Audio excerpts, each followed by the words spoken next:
Bem, vamos iniciar então a nossa reunião do grupo de estudos aí com o retorno do nosso quase que fundador do grupo, né, que é Tércio Jung, e estamos aguardando ainda a chegada do Dr. Pedro Osório. Ele avisou que viria a reunião. E então, quem sabe, eu não sei exatamente de que forma encaminhar a pauta hoje, mas talvez pudéssemos fazer um pequeno, e não demorando mais do que uns 20 minutos ou meia hora, uma pequena introdução dos acúmulos do grupo de estudos neste último ano, porque nós estávamos em 3 momentos então das nossas discussões. O Tércio acompanhou os 2 primeiros momentos, acompanhou em parte também esse último, mas o objetivo do nosso grupo de estudos aqui é tentar explicar como é possível conhecer algo. Estamos retomando um debate que a filosofia fez, uma discussão que já remonta a quase 400 anos, talvez a primeira o grande debate vem sendo travado aí a partir da Crítica da Razão Pura, de René Descartes, essa obra de 1634, e desde então uma série de questões foram colocadas em discussão, e parece que estas questões não estão suficientemente resolvidas. Aliás, boa parte dos que participam desse debate reconhecem que a teoria do conhecimento não conseguiu encontrar a resposta para perguntas que foram feitas desde essa época. Então o grupo de estudos aqui nosso, ele iniciou com essa preocupação. Primeiro, tentar entender qual o problema então que o pensamento moderno trouxe para o âmbito da filosofia, e em segundo lugar, se seria possível retomar essa discussão em novas bases, a partir de novas ideias, porque com as ideias que foram trazidas então a partir dessa discussão iniciada há 400 anos, algumas, pelo menos havia até então uma certa unanimidade, que é de dar razões aos céticos, ou seja, aqueles que dizem que é impossível assegurarmos de forma categórica que seja possível conhecer algo. E por que há este reconhecimento então de que o ceticista tem razão, que os céticos têm razão? Porque, embora possamos falar sobre o mundo que nos rodeia, embora possamos reconhecer a existência de um universo, embora possamos reconhecer a própria existência humana nesse universo, toda vez que vamos tratar de qualquer questão que diga respeito a qualquer elemento desse universo, por mais que nos esforcemos, imediatamente uma série de dúvidas nos assalta. E não precisamos fazer muito esforço, porque basta perguntarmos, quando alguém tratar de qualquer tema que diga respeito ao mundo natural, qual a origem daquilo que nós estamos falando, e quais as consequências finais do que estamos examinando, imediatamente não, isso é impossível responder, nós não temos como responder isso.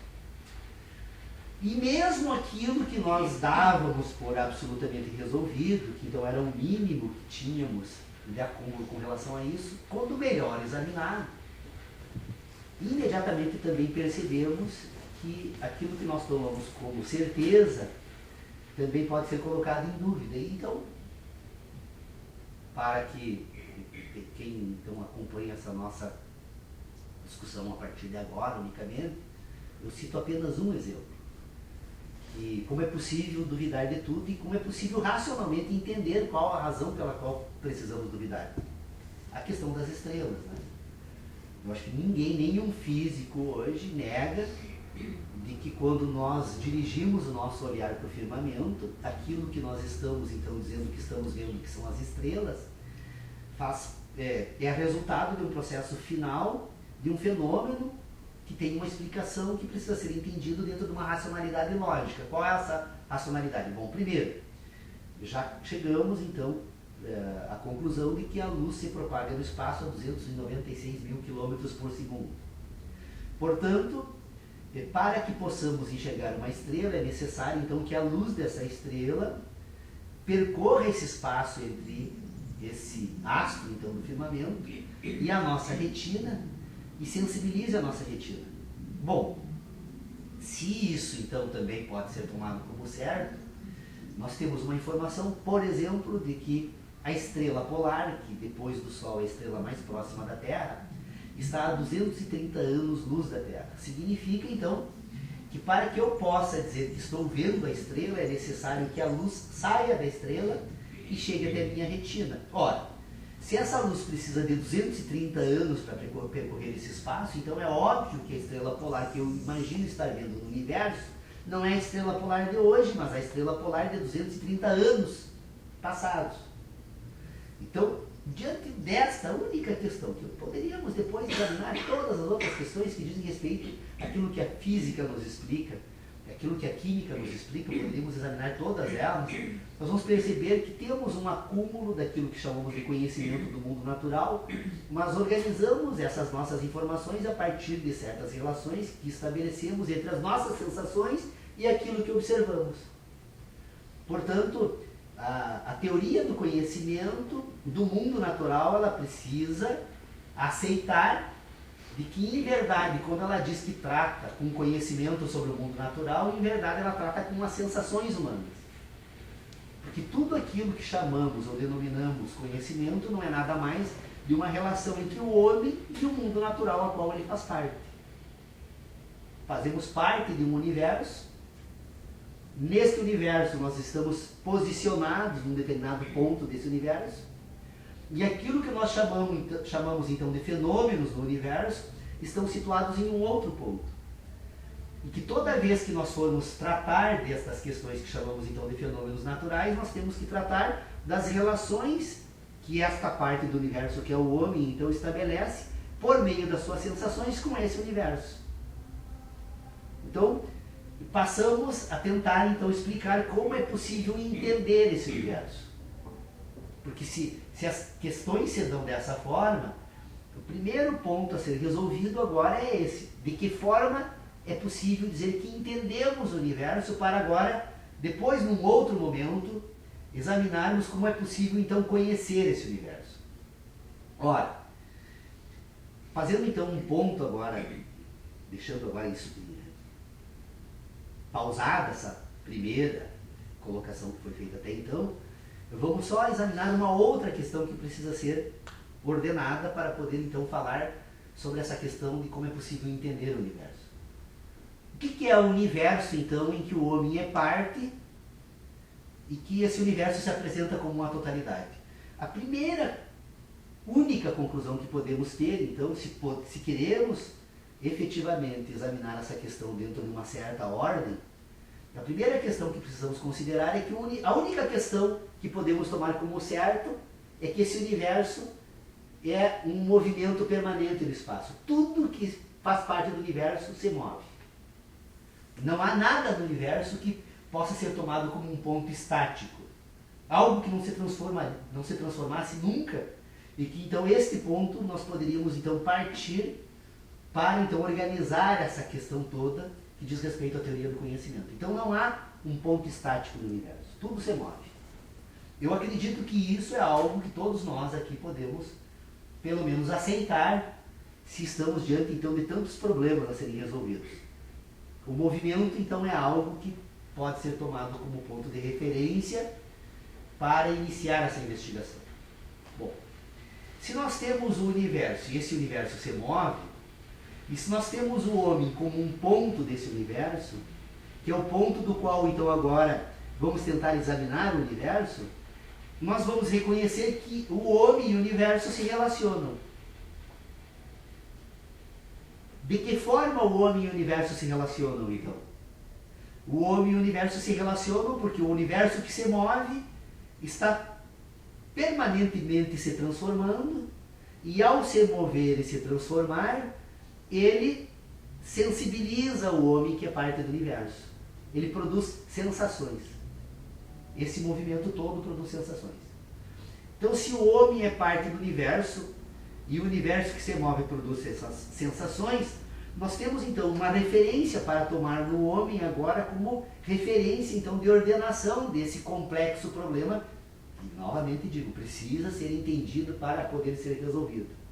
Então o homem é dotado da capacidade de ter sensações.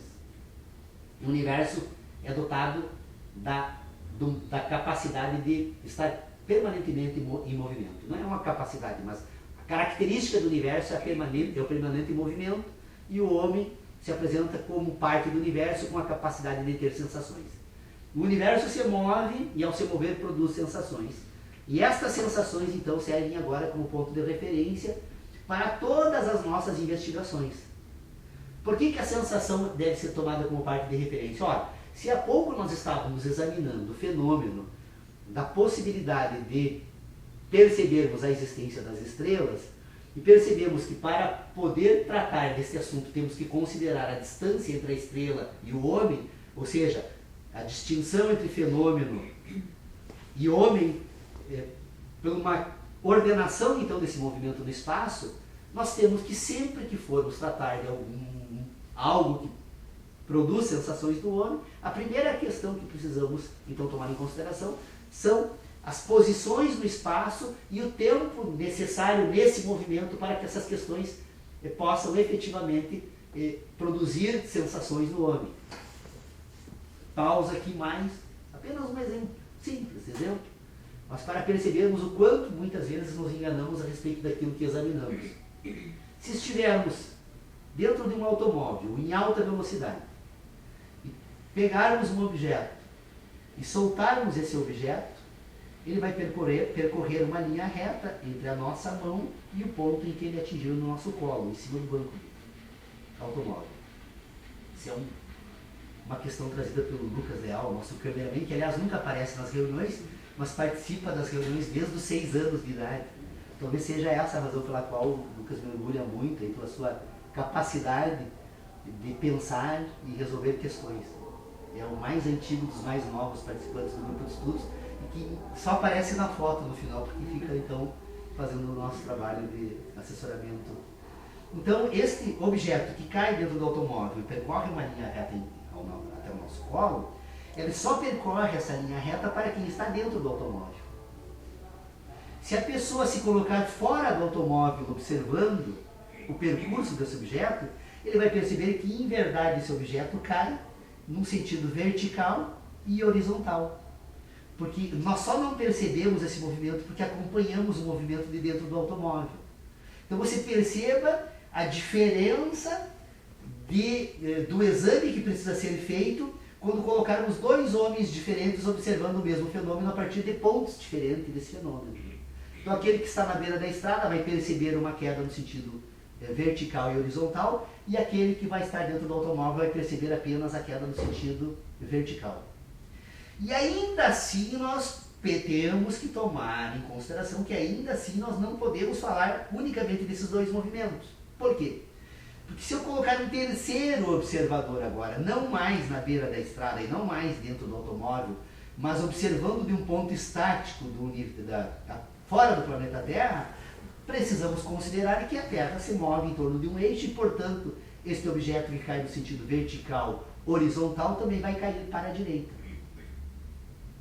Então, percebam a diferença que este mesmo fenômeno pode produzir a partir de pontos diferentes de observação e por diferentes indivíduos.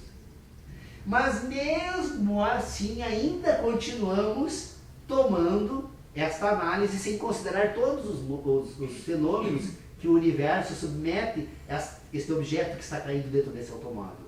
Se retirarmos agora, se colocarmos um 4º observador, não mais dentro do automóvel, não mais na beira da estrada, não mais fora do planeta, mas fora do sistema solar, teremos que considerar que além de se mover em torno do próprio eixo, este objeto agora também tende a se mover em torno do Sol. E, portanto, este movimento se altera dependendo do ponto em que ele for observado, e que, aliás, se todas as teorias a respeito do universo estiverem certas, ou mesmo que parcialmente certas, poderíamos ainda imaginar esse indivíduo observando a queda desse objeto fora da nossa galáxia. Portanto, as dificuldades para falar unicamente desse único objeto que se apresenta num determinado momento para determinados indivíduos participando desse processo em curso no espaço, são tantas as questões que precisam ser resolvidas que, obviamente, todos nós vamos ter que admitir que é praticamente impossível ao homem levar em consideração todos os fenômenos naturais toda vez que for tratar de qualquer questão que diga respeito ao universo ao qual ele pertence. Bom, faço todas essas considerações apenas para chamar a atenção, então, da necessidade de retomarmos esses nossos debates que dizem respeito à filosofia a partir de novos critérios, a partir de novas possibilidades de exame. Porque nós acabamos constituindo um sistema que examina esses problemas que dizem respeito à teoria do conhecimento e à própria ciência, em que nós tomamos muitos dos nossos pontos de partida a partir de determinadas suposições que não têm a menor justificativa quando formos examinar sob o ponto de vista do mundo natural. Então o grupo de estudos vem desde esse tempo todo, aí, desde 4 de abril de 2006, quando iniciamos então as nossas investigações, muito mais tentando entender o que nós precisamos resolver ou quais as dificuldades que vamos encontrar quando tentarmos resolver os problemas que a filosofia e a teoria do conhecimento procurou examinar no curso desses 400 anos, do que efetivamente preocupados em dar resposta aos problemas. Ou seja, nós estamos tentando entender o problema. Só que, na verdade, na medida em que nós tentamos entender o problema que precisa ser examinado, em certo sentido, nós vamos tomando alguns pontos de partida, então, como referência na nossa investigação, porque o problema é muito complexo. É extremamente complexo. E se nós não encontrarmos referências para esse exame, nós vamos ficar repetindo um discurso que já virou uma ideologia. É um sistema ideológico. Hoje o ceticismo faz parte de um sistema ideológico. É necessário que as pessoas se reconheçam ignorantes e, portanto, incapazes de pensar por conta própria, para que outras pessoas então passem a pensar por elas. Então o ceticismo, em verdade, é uma ideologia do mundo contemporâneo. Nós precisamos até do ceticismo para sustentar o mundo em que vivemos. Porque na medida em que as pessoas adquirirem autonomia e começarem a pensar, nós vamos ter que reformular todo o sistema civilizatório, todo o processo civilizatório, porque ele está fundamentado na necessidade que nós tomemos por ignorantes. Então, o ceticismo, ele é uma ideologia, mas ele também é um método. O ceticismo, então, nós precisamos reconhecer a importância do ceticismo para não cairmos novamente a pretexto, então, de resolver esses problemas, nos jogarmos novamente a outros sistemas ideológicos, porque do ceticismo, né, ao fanatismo, o que muda é que o ceticismo põe em dúvida todo o sistema e o fanatismo aceita uma única resposta como uma única possível. Então não podemos ceder ao fanatismo, jamais ceder ao fanatismo, mas jamais nos render ao ceticismo enquanto sistemas ideológicos.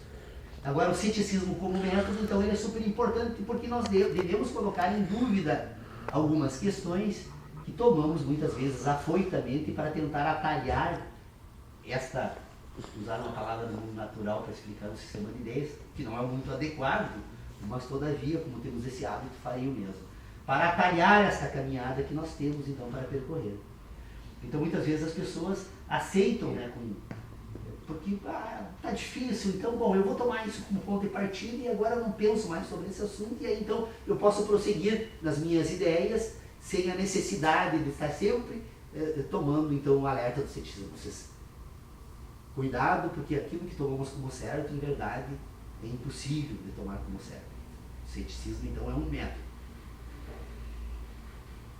O que nós precisamos, então, agora aceitar, então, como pontos de ligação desse sistema de ideias que orienta a nossa inteligência para podermos, então, verificar deste debate todo o que podemos tomar, então, como algumas questões que podem servir, então, de referência para as nossas discussões.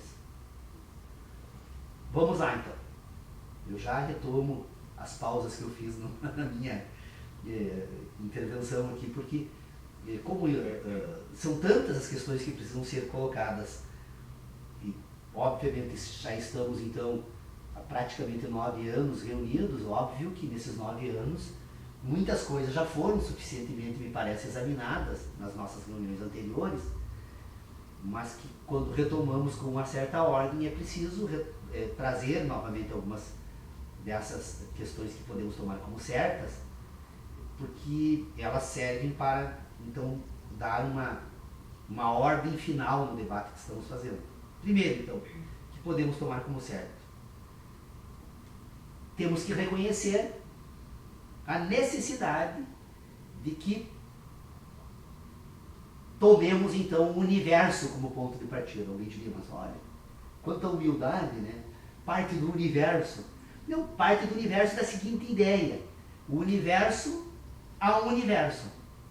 Nesse universo do qual o homem é parte, a única questão que todos nós podemos aceitar como certa, e acredito que ninguém sensatamente negaria que é possível então aceitar como certo isso, é de que o universo é algo que se move no espaço.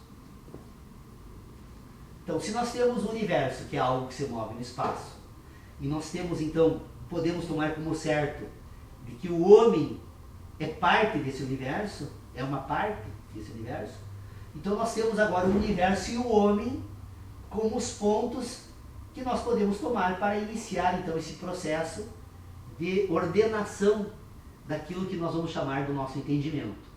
Ora, então, qual é o instrumento que o homem tem para se relacionar com o universo? O universo que o homem tem e utiliza racionalmente é a capacidade de ter sensações. Então o homem sente. Então nós temos o universo, nós temos o homem e nós temos a sensação. O homem ainda precisa ser colocado com uma questão ainda a ser muito melhor examinada, porque obviamente se eu tenho o universo, a sensação e o homem com as questões certas desse ponto de partida, agora então nós vamos ter que examinar de que forma essas questões se dão. Então, a sensação e o universo são os pontos de ação que vão servir então de referência para as nossas primeiras investigações. O universo então é um processo fenomênico em curso no espaço, se move. O universo é um processo em permanente transformação. Esse movimento do universo no espaço transforma o universo. E esse universo que se transforma produz sensações no homem. E a relação entre esse universo em transformação e a sensação, então agora, são relacionadas pelo homem pela sensibilidade.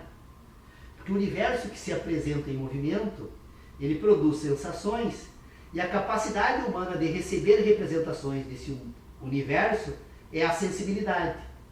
Então nós temos o homem com sensibilidade e nós temos a sensação e o universo em relações. Então o universo se relaciona com a sensação e a sensibilidade humana agora relaciona o homem, por meio da sensação, relaciona então a sensação e o universo. E quando o homem relaciona a sensação e o universo, ele constitui agora um sistema de relacionamentos. E na medida em que o homem constitui esse sistema de relacionamentos, destas relações que o universo e a sensação produzem, produz aquilo em que o homem vai agora passar a ordenar sobre o mundo do homem. Então, o universo produz sensações, e ao produzir sensações, a sensibilidade relaciona, e a sensibilidade, ao relacionar sensações e universo, na sensibilidade agora estas relações produzem o mundo. Então o mundo do homem é o universo ordenado por sensações, ou o universo relacionado por sensações. Na medida em que o homem relaciona por meio de sensações o universo e constitui um mundo, ele constitui o próprio mundo. Então cada homem produz um mundo próprio. Homem no sentido, obviamente, para agrado do politicamente correto, homens e mulheres. Então, o homem produz então o quê? Produz, por meio de sensações, produz um mundo. Cada homem produz um mundo próprio. Por que cada homem produz um mundo próprio? Porque cada homem ocupa um espaço diferente no universo. E como cada homem ocupa um espaço diferente no universo, e que como cada homem recebe representações do universo por meio das sensações diferentes, pelo fato de ocupar um espaço diferente, esses mundos são diferentes. Esses mundos são diferentes, mas há algo nesse universo que se apresenta com uma certa regularidade para todos os homens. E na medida em que os homens constituem mundos diferentes, estes mundos diferentes eles vão encontrar agora pontos de interseção. Ou seja, dos diferentes homens e mundos constituídos nesse universo em movimento pelas diferenças de relações no espaço, destas diferenças, mesmo assim, os homens conseguem constituir mundos que encontram ponto de interseção porque se apresentam de forma semelhante uns aos outros. Então, deste ponto de interseção que liga então esses diferentes mundos, desenvolvidos por meio de um sistema que a sensibilidade permite ao relacionar sensações e universo em movimento, desses pontos de interseção, nós desenvolvemos agora aquilo que chamamos de racionalidade humana. Essa racionalidade humana vai produzir uma cultura humana. Eu falo em racionalidade e cultura, embora haja necessidade, num exame um pouco mais aprimorado, de estabelecermos distinções, mas eu vou utilizar racionalidade e cultura com o mesmo sentido para levar adiante depois outras investigações que precisam ser feitas logo a seguir. Então vocês percebam que temos então algumas questões agora que nos permitem pensar como é possível entender as coisas. Essa capacidade então humana de, por meio da sensibilidade, produzir um mundo, a razão e uma cultura, ela decorre agora da necessidade de examinarmos uma outra questão, que é o sistema que eu venho desenvolvendo aqui no grupo de estudos, chamado de sistema hepta-animal de inteligência. Este homem que é parte do universo é um homem que sente. Estas sensações, elas não podem ser catalogadas apenas a partir dos únicos 5 sentidos que a filosofia tradicional reconhece como tais. Ou seja, este homem que sente, ele então pode ser separado, ordenado, num indivíduo que sente a partir então de 7 e não apenas 5 sentidos. E por que eu falo então de 7 sentidos? Porque todas as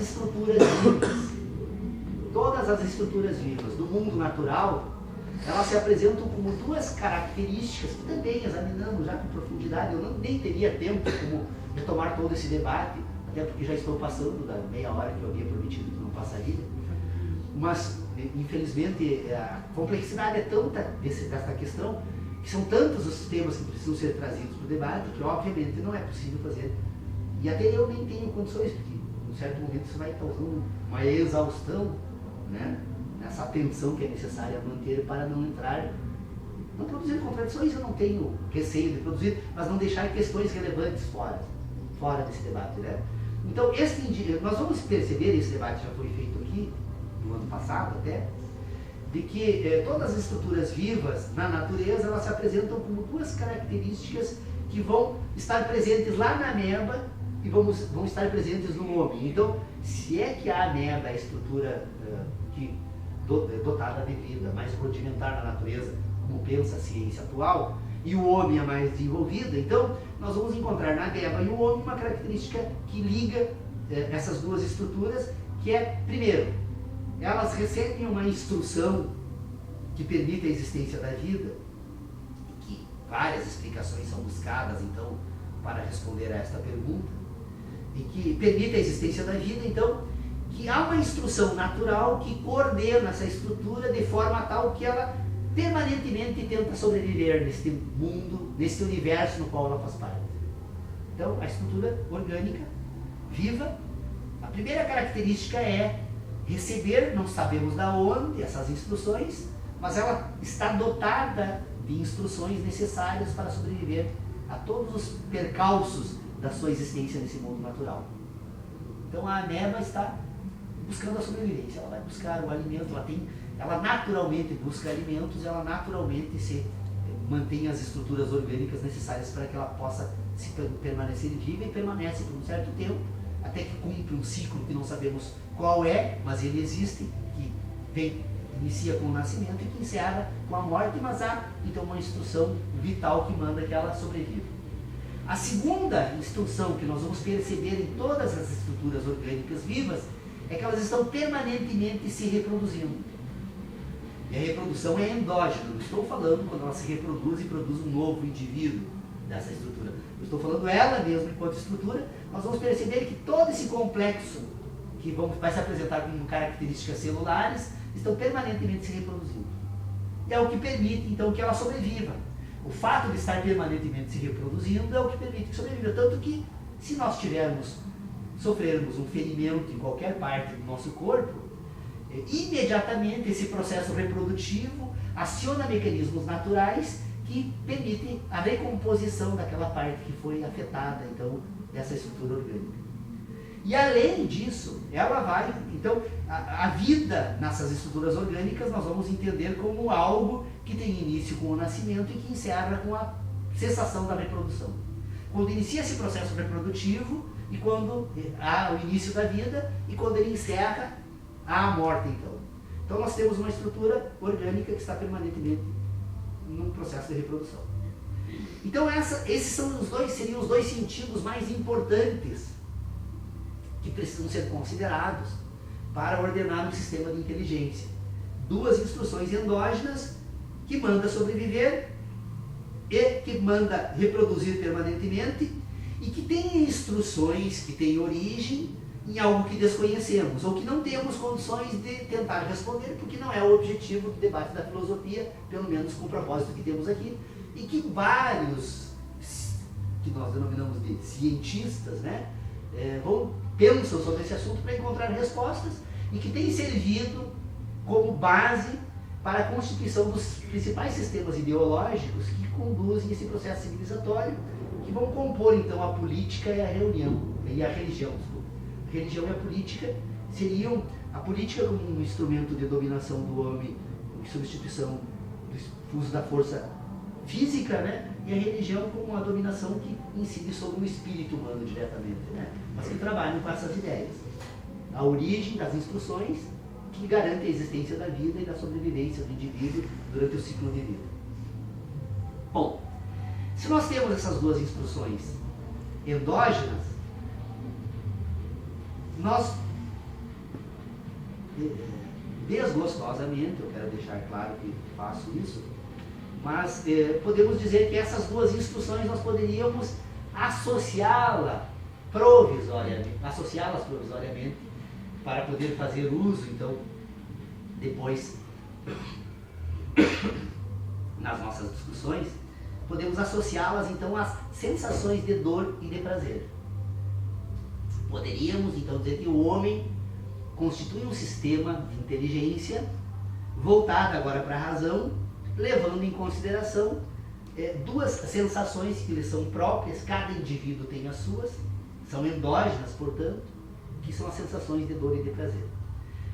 Esse indivíduo, então, que sente dor, que sente prazer, e que o mecanismo natural do seu corpo sente outras questões naturais que são ordenadas, mas não são percebidas nem pela dor, nem pelo prazer e nem pelas sensações endógenas. Então esse complexo orgânico agora, então, ele se relaciona com esse mundo exterior por meio de sensações exógenas. Então ele tem a visão, a audição, o tato, o olfato e o gosto como instrumentos de comunicação com esse universo em movimento no espaço. Então, das relações dessas 5 sensações exógenas e das duas endógenas, se produz um sistema de relacionamentos que nós vamos chamar então de razão humana. A racionalidade humana é o resultado das relações que se estabelecem pelas sensações exógenas com as sensações endógenas. Por isso, um sistema hepta-animal de inteligência. Precisamos levar em consideração 7 e não apenas 5 sentidos, como tradicionalmente a filosofia sempre fez até então. Talvez aí, do ponto de vista orgânico, a única novidade das nossas discussões, até porque nas demais questões são apenas ideias, né? E que podem ser confirmadas ou negadas, mas que são ideias que guiam esse debate até aqui, então. Bom, Se nós temos então uma estrutura orgânica que tem sensações exógenas, tem sensações endógenas, e das relações entre as sensações exógenas e as sensações endógenas produz uma racionalidade, essa racionalidade na verdade é uma representação do mundo natural por meio das sensações.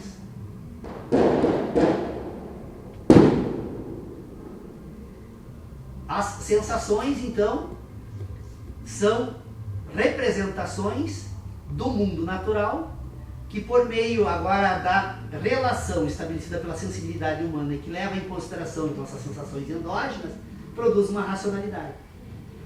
O que é essa racionalidade? Espero que, eu sei que é difícil acompanhar todas as discussões e eu realmente fico ansioso às vezes quando falo demais, porque a minha preocupação é trazer todas as questões que precisam ser trazidas para que alguém não diga, como foi dito agora há poucos dias aí,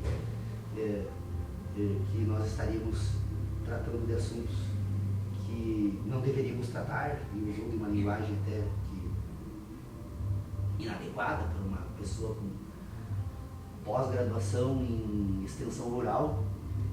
A pessoa foi professora de sociologia, legitimada por um título de pós-graduação em extensão rural e se manifestou no nosso grupo de estudos uns dias atrás. Então a minha preocupação maior é não deixar nada fora para que as pessoas possam pelo menos saber que não estamos apenas jogando ideias aqui como se fossem resultados de uma mera liberalidade ou da vontade de alguém, ou porque as coisas são assim, porque são não, porque nós estamos tentando efetivamente examinar para verificar até que ponto encontramos coerência em todas essas ideias.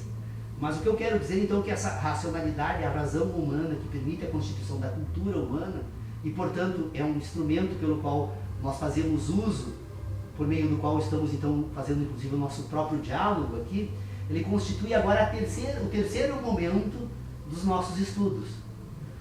Ou seja, nós estamos então desde, agora retoma a questão que eu havia parado lá no início da exposição, retoma aquela discussão, nós estamos então desde 2006, quando percebemos o quanto era importante levarmos em consideração, enquanto método, o alerta feito pelos céticos, então estamos desde 2006 tentando responder 3 perguntas que eu acredito que sejam as perguntas que a filosofia tem a responsabilidade e o dever de examinar. Primeiro, como é possível então entender algo? Segundo, como é possível pensar sobre o que entendemos? Terceiro, como é possível então agora falar sobre o que pensamos do que entendemos? Porque eu cheguei nesse ponto agora das relações hepta-animais para dizer que produzimos uma racionalidade. Então nós pensamos porque relacionamos. Relacionamos o universo em curso no espaço. Ao relacionar o universo em curso no espaço, produzimos um mundo. Esse mundo é resultado das relações entre o universo em movimento e sensação humana. Então, se nós constituímos um mundo, e neste mundo agora encontramos ponto de interseção com os mundos dos outros indivíduos, esta interseção dos mundos dos outros indivíduos vai constituir aquilo que nós vamos chamar de razão e cultura. Eu estou tratando junto aqui em função da necessidade do tempo, da nossa hora apenas de utilização do tempo para essa investigação. Então, nós temos a razão humana. Como é possível, então, falar sobre tudo isso agora? Se é possível dizer que entendemos naturalmente, porque o universo que nos constituiu nos dá instruções que não sabemos de onde vem, para que sobrevivamos e para que possamos, então, nos reproduzir permanentemente, se essa capacidade é o que permite, a estrutura orgânica sobrevive porque ela entende naturalmente o mundo. Mesmo as pessoas com graves deformações mentais, com graves limitações na sua capacidade intelectual, e até mesmo pessoas em estado de coma, sem capacidade intelectual alguma, elas continuam sobrevivendo.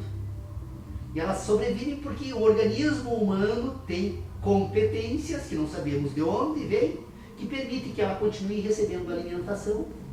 E esse organismo sabe exatamente o que fazer com a alimentação. Nunca fomos consultados não sei quando comemos um pudim de leite condensado. Nunca fomos consultados do que deveríamos fazer com o alimento. O nosso organismo simplesmente pega e separa todas as partes desse alimento que são necessárias, aproveita e descarta as que não são. Então, o organismo, mesmo em estado de coma, entende o mundo naturalmente. Então, o entendimento é uma capacidade natural. Se não houvesse uma capacidade da estrutura orgânica entender o mundo naturalmente, essa estrutura orgânica desapareceria como tal. Então, o entendimento é uma capacidade natural. Aliás, eu examinei isso num texto chamado Ambiente Sintético da Ciência, escrito em 2006, felizmente alertado pela crítica da razão pura de Kant, consegui, e pelo discurso sobre o método de Descartes, as preocupações trazidas, porque as respostas que eles encontraram foram outras, mas a provocação feita ali é o ponto de partida, tanto que a filosofia moderna toma como ponto de partida, e realmente é muito justa esta homenagem, esse reconhecimento a Descartes e Kant, porque eles trazem de forma clara o problema a ser resolvido. David Hume, acho que merece também ser referenciado pelos 2 primeiros magníficos parágrafos da sua obra, que permitem perceber os dilemas da filosofia da sua época. Mas eu quero então dizer o seguinte: essa estrutura orgânica então entende o mundo de forma natural. Ao relacionar o mundo por meio das sensações, produz a racionalidade e a razão humana. E de que forma nós fazemos uso da linguagem então agora, e de que forma nós podemos dizer que falamos sobre isso? Bom, agora nós vamos encontrar na linguagem 2 características que precisam ser identificadas como pontos de partida então desse exame.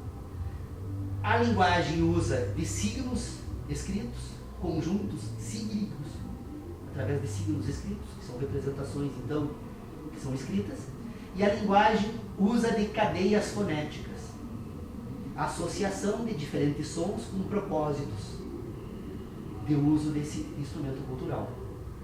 Então, quando nós vamos tratar de algo que diz respeito ao mundo natural, nós temos que reconhecer que esse conjunto de signos tem o propósito de representar sensações, com o propósito de apontar relações entre sensação e o mundo natural. Pelo menos, não é propósito aqui agora, jamais conseguiria fazer isso em poucos minutos que nos restam. Mas eu quero dizer o seguinte, que a questão, o exame agora da linguagem, ou da comunicação humana, ela precisa reconhecer que nós temos uma linguagem ou um sistema de representações de ideias, e eu não tratei aqui, o Tércio sabe bem dessa discussão. Nós constituímos a razão, então, essa racionalidade humana agora, ela é constituída por meio de um sistema de ideias que nós podemos chamar de ideias empíricas e ideias puras. As ideias, essas relações que o homem produz e que desenvolve por meio da capacidade de constituir uma razão, uma racionalidade, uma cultura, faz uso então de relações que são relações com o mundo natural e constitui um sistema de relações que são relações com outras relações, que são relações puras. Então, por exemplo, a matemática é um sistema de relacionamento que dispensa o mundo natural e, portanto, constitui um sistema de representações puras. Representações puras nesse sistema de ideias. E já quando tratamos do mundo, da ciência, da natureza, estas ideias buscam representações no mundo natural e, portanto, estão sempre sujeitas a buscar por meio de sensações as representações do mundo natural. Então essas cadeias de signos, elas têm essa finalidade. Elas, deixando de fora então a questão das ideias puras, para não atrapalhar o exame, porque precisaria de outras considerações para explicar então a origem das nossas certezas, das nossas crenças, da ciência e das ideias, que são âmbitos diferentes deste exame, diferente do conhecimento, da sensação e verdade, né, que estão num outro âmbito da inteligência humana. Então, nesse sistema de ideias, nós vamos dizer então que esses signos, ou essa cadeia fonética, ela busca representação em sensação, e a sensação agora então está relacionada ao mundo natural. Então, diferentemente do que a filosofia analítica da linguagem sempre disse, concluiu até hoje, as conclusões às quais eu chego, e que, portanto, não me acusem, né, de desconsiderar todos os debates que foram feitos sobre semiologia, semiótica, filosofia da linguagem, epistemologia e etc. e tal, que todo mundo gosta de atirar na cabeça dos outros como se fossem pedras, né? Não me acusem disso, porque eu conheço e sei exatamente o que está sendo tratado, mas as minhas ideias tratam de um outro assunto.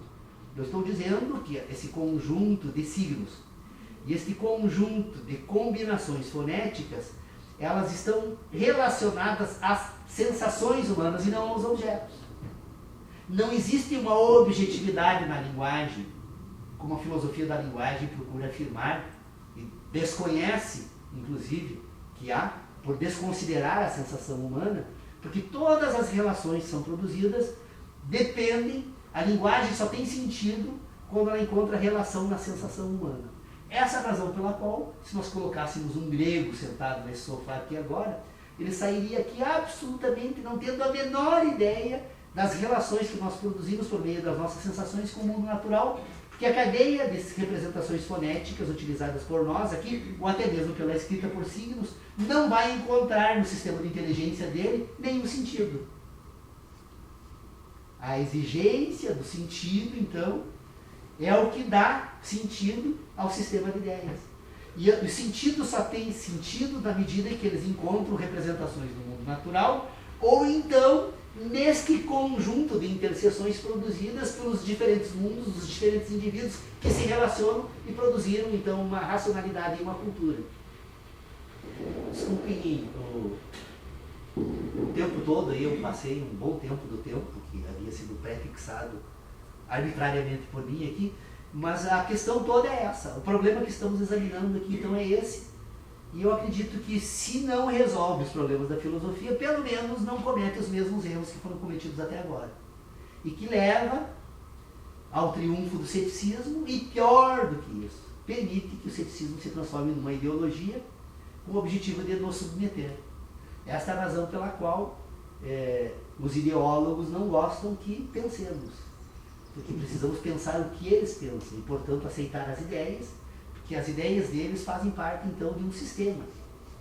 O sistema não é extraído de uma tentativa, que é o que eu faço aqui, né, de ordenação daquilo que todos nós temos como certo. Ora, quem vai negar que há universo, quem vai negar que há movimento no universo, quem vai negar que o homem participa desse universo, quem vai negar que o homem sente esse universo, quem vai negar que o homem relaciona essas sensações e quem vai negar que o homem pensa. Acredito que todos nós aqui aceitamos essas ideias. Elas estão relacionadas. Portanto, para que alguém possa dizer que nós estamos errados, é necessário, vai fazer isso pensando, obviamente, né? E depois vai fazer isso usando de um conjunto de signos linguísticos, ou de signos que podem ser escritos ou verbalizados, ou até mesmo, alguns podem fazer uso de símbolos. A linguagem de Libras, por exemplo, constitui um outro conjunto de signos, a constituição da interseção entre diferentes indivíduos, inclusive destituído de uma competência humana que é a audição. Então vocês percebam que esse mundo de interseção faz uso de diferentes meios para a produção daquilo que chamamos de racionalidade. E essa racionalidade é o que nos permite, então, agora pensar e, portanto, fazer uso de signos e, por meio desses signos, então, agora buscar coerência com esse mundo em que vivemos para constituir o diálogo e o debate e, portanto, vivemos em sociedade. A sociedade humana, ela decorre de um processo que tem origem nessas estruturas de natureza lógica e sensíveis. E que aí depois, ordenadas essas ideias, nós vamos encontrar um pouco mais de coerência quando voltarmos para outros exames que são fundamentais para o homem contemporâneo, que é o problema da moral, o problema da ética, o problema da política e a ordenação das ideias de ideologia, doutrina e ciência. Porque a ciência, ideologia e doutrina, né, elas precisam ser colocadas em ordem para depois nós podermos efetivamente explicar quando essa nossa ciência está efetivamente tratando de relações que se encontram explicações do mundo natural e quando essas nossas relações vão encontrar explicações unicamente em sistemas de ideias. Portanto, nós somos, antes de mais nada, sujeitos que, embora tenhamos autonomia para constituir um sistema de ideias próprio, por meio das ideologias, nós constituímos então algumas crenças que servem de referências ordenativas à nossa própria existência. que tem constituído a sociedade contemporânea. Acredito que pôr em ordem as nossas crenças, as nossas certezas, as nossas verdades, para podermos entender um pouco aquilo que nós tratamos, atitude moral, ética e política, ideologia, ciência, é fundamental para essa nova fase da vida humana aí, que se apresenta de uma forma absolutamente totalitária, aí, com o avanço das tecnologias sobre o mundo natural, né, que estabelece um domínio sobre o homem que até hoje, até então havia havido, né? O artificial se naturaliza. Nós não seríamos o que somos se não tivéssemos as nossas ideologias. Aliás, Cazuza já dizia, né? Ideologia, preciso uma para viver, né? E é verdade, não temos como viver sem ideologias. O problema é a qualidade das nossas ideologias. Aí sim, ela é fundamental para determinar aquilo que vamos constituir para um futuro próximo. E eu acho que entender um pouco de como pensamos, como sentimos e como falamos é fundamental para o debate. E eu acho que o grupo de estudos, que posso dizer para vocês com uma certa tristeza, que me parece que está chegando ao seu fim, né? Não estamos conseguindo manter quórum, já uma reunião não saiu por falta de quórum, nunca aconteceu isso nos últimos 9 anos. Eu acredito que provavelmente, até porque eu realmente posso dizer a todos, se os outros integrantes do grupo não aproveitaram na totalidade esse momento enriquecedor da nossa convivência, que eu não sou mais o mesmo Paulo Leal, eu hoje sou um outro homem, e devo isso ao grupo de estudos. E realmente pretendo me jogar agora um pouco aos estudos do direito, meu amigo Tércio. Estou sendo provocado pelos meus colegas aí de militância na advocacia e na academia, pensar sobre certas ideias. Então, quem sabe, realmente seja necessário encerrar, porque realmente, para mim, creio que o objetivo colocado para o grupo de estudos aqui, eu tenho por resolvido, subjetivamente resolvido. Então, quem sabe retomemos agora nos próximos meses ou ano as reuniões, mas agora focados em objetivos práticos, né? Como teria feito o nosso, quem somos nós aí para estar nos comparando a um gigante como Kant, né? Mas talvez cumprindo a mesma missão de Immanuel Kant, né? Sair da crítica da razão pura agora para a crítica da razão prática, né?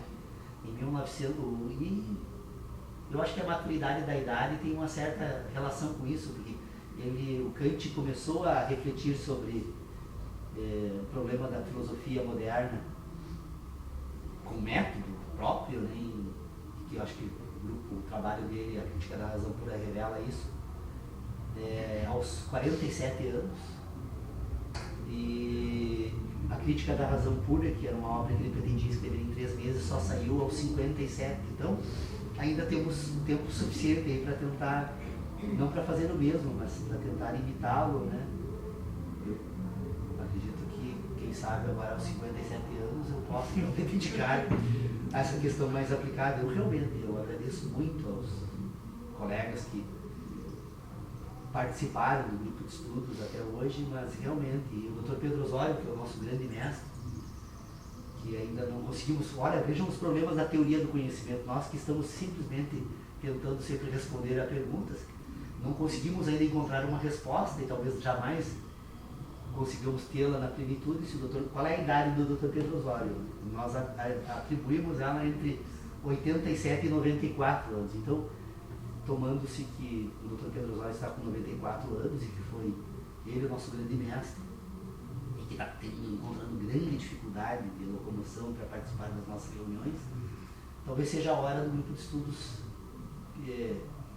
parar para tomar fôlego, retomar ou continuar. Eu permanecerei vindo nas próximas reuniões, mas já anuncio que tenho notado uma certa dificuldade de reunirmos o mínimo das 3 pessoas que nós propusemos lá no início para manter o grupo de estudos. Desculpe se foi... Aliás, fui acusado, né? Voltando a... Você fez um bem e um mal muito grande para o nosso grupo de estudos. Mas fui acusado, a pessoa que fez uma postagem muito... realmente me deixou... reconhecendo um pouco mais a natureza humana, diz que a Irene, nessa reunião, então, ficou mumificada, rindo o tempo todo, porque eu falei sem parar durante 1 hora, né? Mas infelizmente é a necessidade, né, do grupo de estudos aqui, porque a menos que alguém me substitua na tarefa de tentar expor o acúmulo das nossas discussões desse último ano, eu precisaria, para falar, não tenho, falta obviamente para mim um pouco de capacidade física, daí, mas para expor de uma forma ordenada todas as questões e as mínimas conclusões que tomamos nesses últimos 8, quase 9 anos de grupo de estudos, seria necessário não falar numa hora, mas quem sabe umas 5 horas. Então eu acho que a pessoa que viu o vídeo não assistiu, por assistir apenas uma única reunião, talvez não tenha entendido isso, mas eu aceito as críticas e sou um tagarela mesmo. Obrigado. A gente tem que escrever. Eu acho também. Pois é, o problema é que eu tenho um problema com a nossa pátria de Camões aí. Quando eu vou escrever, eu sou tagarela, não tenho muita dificuldade para falar, mas quando vou escrever, eu acabo me perdendo muito mais nas preocupações com o uso da linguagem e aí acabo sacrificando as ideias, aí perco completamente.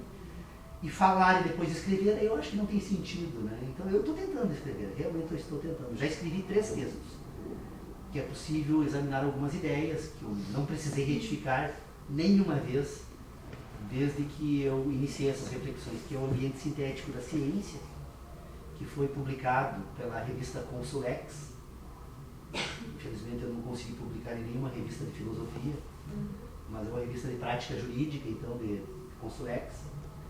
O segundo estudo que eu escrevi, então, que também examina essas questões, esses problemas da filosofia, se chama Problema da Teoria do Conhecimento, o problema do conhecimento na teoria jurídica, que foi uma tentativa de escrever algo para um doutorado que eu estava fazendo na Unicinos e que esse trabalho acabou me fazendo perder o meu curso de doutorado, mas publiquei ele consegui publicar ele numa revista aqui da Argentina, a EFT, do professor Rodolfo Capão Filas. Foi publicado também pela OAB, aliás, a OAB publicou o meu estudo de Ambiente Sintético de Ciência, deixa eu corrigir, a Justiça, mas a primeira publicação foi a Consulex, a OAB Nacional. E depois o terceiro estudo que eu fiz é a verdade do processo, examinando a questão de até quanto o processo é um resultado, a verdade é um resultado do processo e não uma descoberta, que é um estudo que foi publicado. Esse sim, o professor publiquei numa revista de estudos em Portugal, na Universidade de Lisboa, Instituto de Direito Brasileiro, Instituto de Direito Brasileiro da Universidade de Lisboa, e está na página do grupo de estudos aí, sempre perfeito. Então, são 3 estudos que eu escrevi, então, quem sabe eu venha escrever novamente, mas quem sabe aos 57 anos, né? Não é o momento adequado. Né? Acho que passado então a nossa hora, se os amigos não têm. Muito obrigado pela visita, hein? Saudades. Tércio Jung, né? O nome é inspirador. Obrigado então pela paciência das pessoas que nos assistem pela internet. Um abraço ao Marco VR, da Livraria Nova Roma, o Antônio Tavares também, que nos acompanha aí já há um bom tempo. Nós conversamos pelo Facebook e vamos continuar. Enquanto tiver quórum, tem reunião, mas eu acredito que estamos, quem sabe, entrando num período de recesso aí no grupo de estudos.